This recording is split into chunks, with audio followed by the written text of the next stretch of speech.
Inadmit niya sa press con. Ngayon, ang unang nagsalita baga kababayan, kahapon, si election lawyer Romulo Macalintal. Bawalan niya yan. It is a violation of the Omnibus Election Code. Ngayon, yung COMELEC na mismo, ibigay ko sa inyo yung istorya.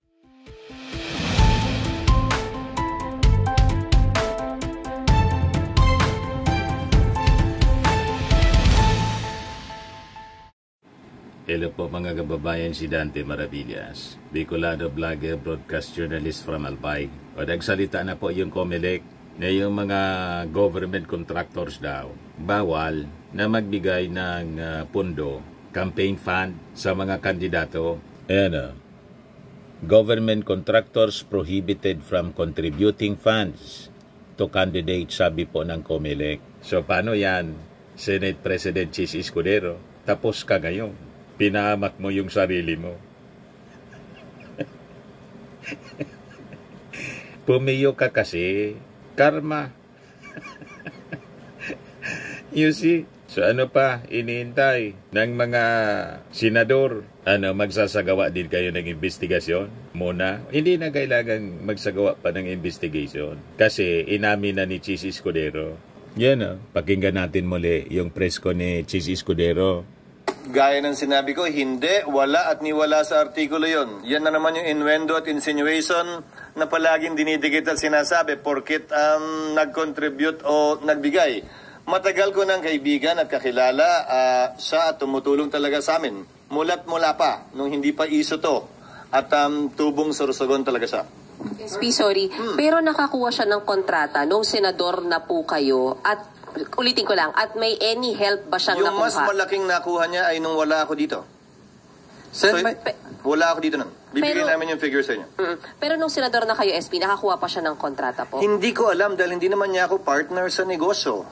Hindi ako bahagi ng kanya negosyo. Again, that's the innuendo and the insinuation being floated and propagated. Bakit natin hindi tingnan? Sino ba yung mga mambabatas at opisyal na gobyerno na aktual na kontraktor, aktual na may-ari, noong mga kumpanya na nakakuha ng kontrata sa gobyerno? Yan, malinaw. Tumanggap siya 30 million campaign donation. Inadmit niya sa press con. Ngayon, ang unang nagsalita baga kababayan, kahapon, si election lawyer Romulo Macalintal. Bawalan niya yan. It is a violation of the Omnibus Election Code. Ngayon, yung COMELEC na mismo, ibigay ko sa inyo yung istorya. Yan report ng GMA News. Government contractors prohibited from contributing funds to candidates, sabi po ni Chairman Garcia. Sabi ni COMELEC Chairperson George Garcia, it is a violation of Section 95C under the Omnibus Election Code. Quoting Section 95, prohibited contribution, sabi diyan, no contribution for purposes of partisan political activity shall be made directly or indirectly by any of the following: natural and juridical persons. Pag sinabing natural, tulad natin, natural na tao. Pati juridical persons, mga companies, ang ibig sabihin. Tulad ng nagbigay, mga kababayan, ng campaign fund kay Chis Escudero. 30 million. Tapos, ang nagbigay ng ebidensya si Chis, pari-parehas po sila ng mga Duterte. Pinapahamak yung sarili. Self-destruction ng ginagawa, mga kababayan. Sa kakadepensa niya, ayaw nahuli sa bibig. Inamin sa press con. Hintayin natin kung ano magiging depensa ni Chis Escudero rito. Yan natural and juridical persons who hold contracts or subcontracts to supply the government or any of its divisions, subdivisions, or instrumentalities with goods or services, or to perform construction or other works. Dyan sa Senado po, palitan na ninyo si Chis Escudero kasi nagkalat na po. At siguro kailangang i-ethics committee ninyo. Di ba? imbestigahan ng Ethics Committee. Pagkatapos, siyempre, importante, may mag-file ng asunto. Pwedeng makulong si Chis Escudero rito, mga kababayan. Sabi ni Chairman Garcia, sila ay bawal mag-contribute sa isang kandidato. Yun pong mga contractors ng pamalaan at kahit na anong political subdivision o kung sino man yung may kontrata sa pamalaan, lalo na po kung ito ay public works. Swak na swak po ang ginawa ni Chis Escudero. Violation po ng Omnibus Election Code. Election offense po ito at may isa hanggang 6 na taon na pagkakulong at maari rin pong maging dahilan ng pagkakansila o ng mga lisensya o permit nitong atin pong mga kumpanya na to.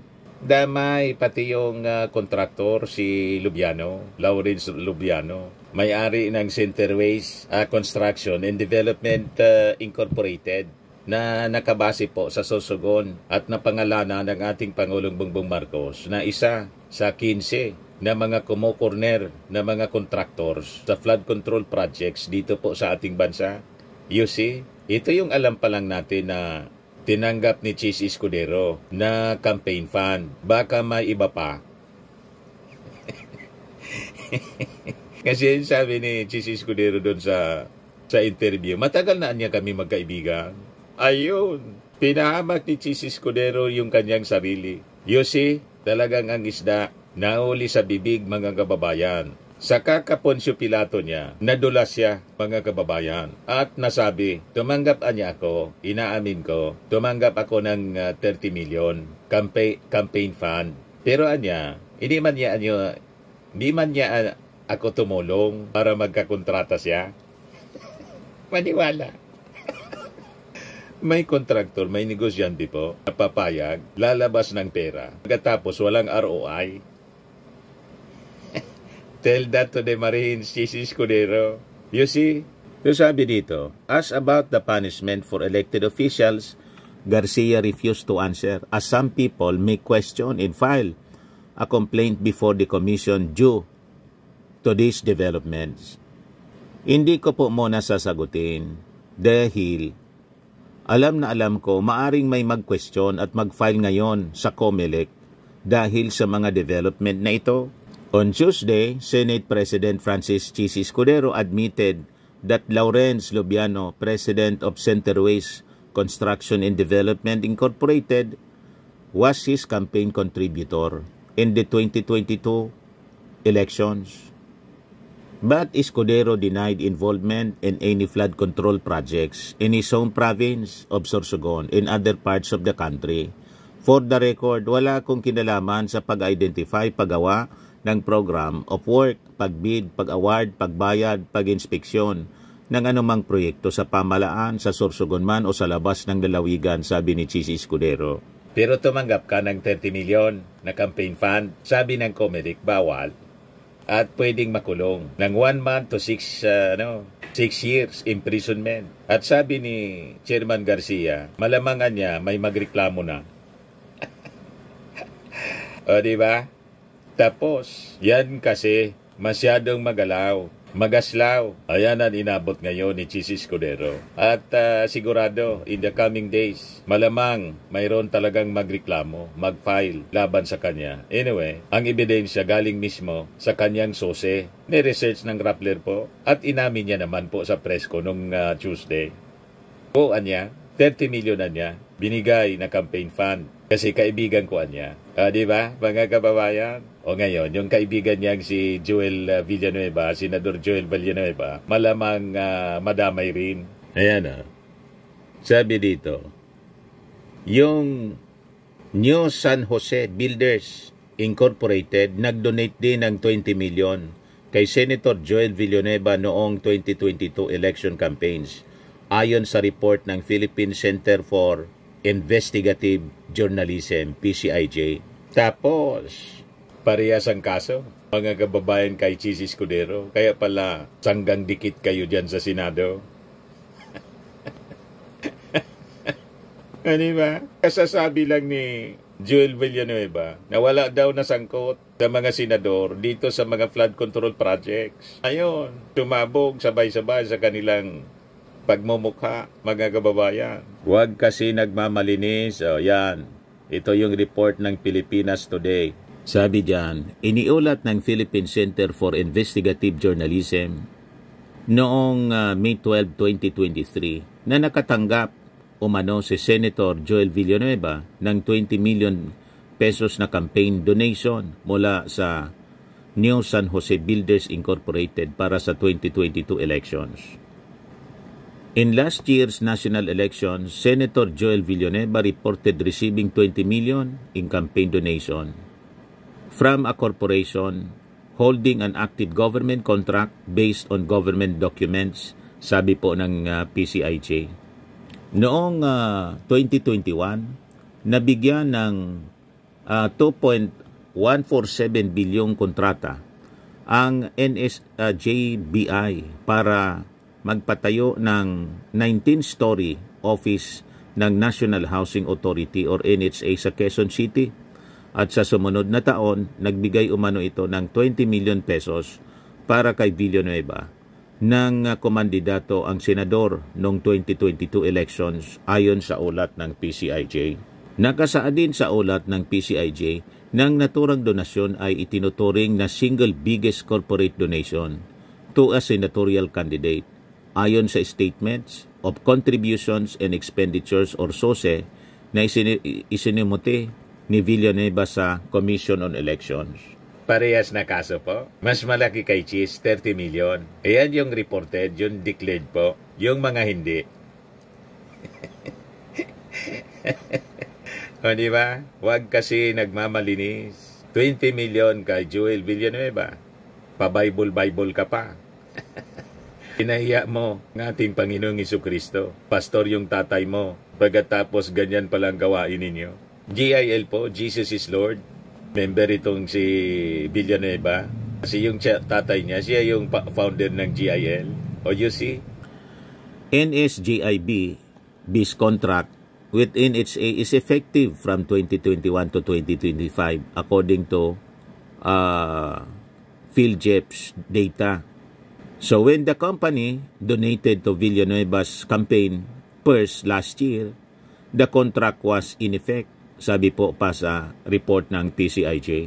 Samantala, sinabi ni COMELEC Chairman George Garcia na ipinagbabawal sa mga kontratista ng mga government projects ang mamigay ng contributions sa mga kandidato dahil labag umano ito sa Section 95 ng 95C ng Omnibus Election Code. Siya ay bawal mag-contribute sa isang kandidato.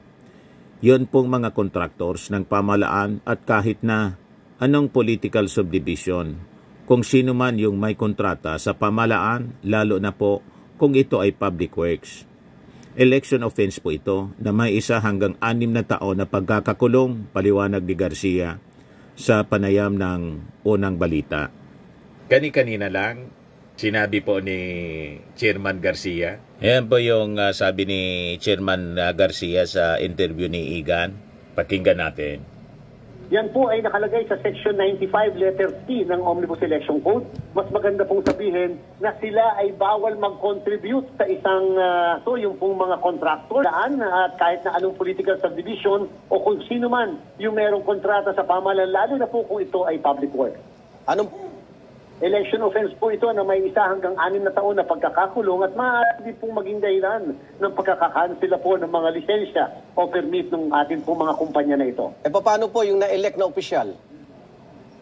Hindi ko po muna sasagutin, Igan, dahil alam na ko, maaari may mag-question at mag-file ngayon sa COMELEC dahil sa mga development na ito. Okay, maraming salamat. Tapos, si Cheese Escudero, saka si Joel Villanueva, mga kababayan. O, ano kayo ngayon? Ano ang depensa? Karma. Yan kasi, masyado kayong nagmamagaling at nagmamalinis. O, ito ngayon ang inabot ninyo. Nagsipagsabog sa inyong pagmumukha, yung mga tago-tago ninyo na baho.